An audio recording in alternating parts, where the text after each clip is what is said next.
Hey guys, we're back again with the 1984 Westie that we just bought.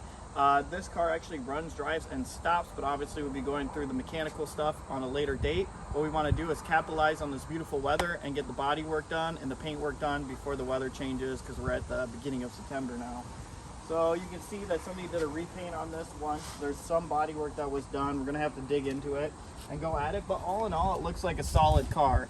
The majority of the rust is down here. And you've heard me talk about this before. This is a common rust spot. This is a seam, and it's insulated from the backside. And when Westie actually converted these vans from the Volkswagen Vanagon to the Westfalia, they cut these ports here for water, electrical, and I don't remember what this one is. I think it's water again. So what happens is these leak onto the inside. That insulation holds that moisture, and it just rots out the bottom. It never dries out. So what we're going to do, we have the kitchen already removed. We have some stuff stripped off the van already. We're going to cut this, and I'm going to replace it with this panel right here, which is a pre-stamped panel they sell. And it actually creates the illusion of the seam. So it looks like 1, 2, 3 different panels all in one. It's a nice stamping. They're about $50. And what I'm going to do, instead of welding it in, I'm going to go ahead and epoxy this in, because welding, sometimes you'll warp this panel. It's a big, long panel. It's straight. You don't want to warp it. You'll be in a nightmare story. So we're going to go ahead and we're going to epoxy that in today. What we had to do, we had to remove the kitchen to get the backside, because I probably will weld in a few supports. I don't know why. It seems like every van I buy is smashed right here. That's a nightmare getting out, but we can do it. We'll replace these lowers here, because you can see they're rusty. I'm sure they filled them or done something. We'll just cut that out, put those in. You've seen me do that in other videos. And while I'm doing all this body work, Katie will sand the van down and pop the windows out. This door's crunched pretty bad too, so hopefully we can find a new door at the junkyard. But yeah, all in all, a good van, nice solid interior. It should be an easy project. Hoping for a quick turnaround and a nice restoration.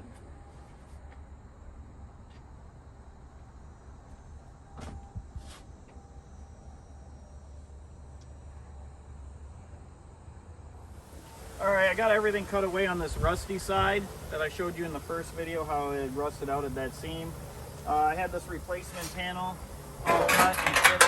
So what I did, I didn't want to use the entire panel, because the way the original panel goes, or this aftermarket panel anyways goes, is it goes into this groove, and I've actually blended it in here before, and you spend a lot of time doing body work.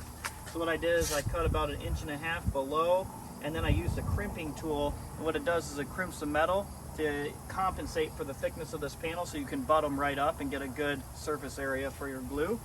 And the inner, when I cut it apart, was totally gone. So I cut it away, sandblasted it. I'm going to use a rough proofing paint inside here.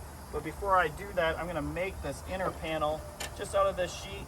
And what I have is some lines on here, measurements, and I'm going to bend this metal, and I'm going to put it in here, and it will be a nice fit. And then what I'll do is I'll weld it from the inside, so it'll have the structural integrity required for this panel replacement.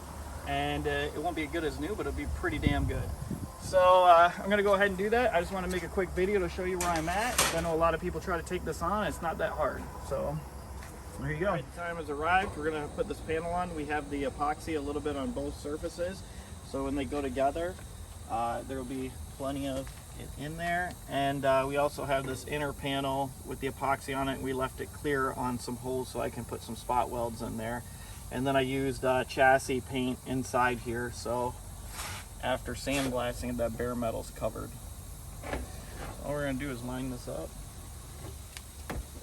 I already pre-drilled all the holes for the top. Hammer here. Grab a hammer there. Got one right here.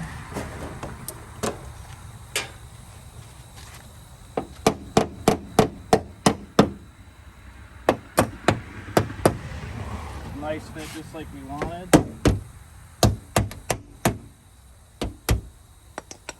Temporarily use some clamps down here to hold it from moving.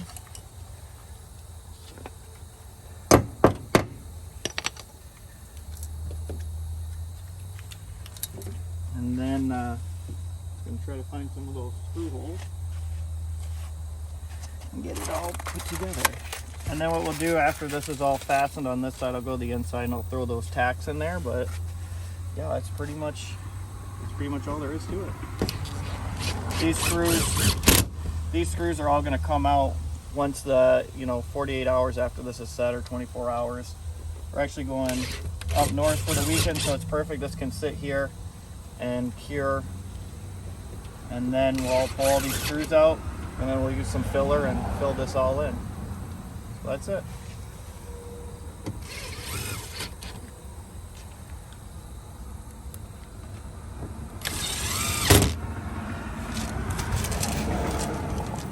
That's good.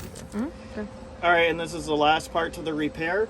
We're just going to spot weld onto this this interior plate that I made, and it looks like we have a beautiful fit, so that's nice. I'm just going to use a screwdriver to press it in there, and then put the spot on through that hole we made.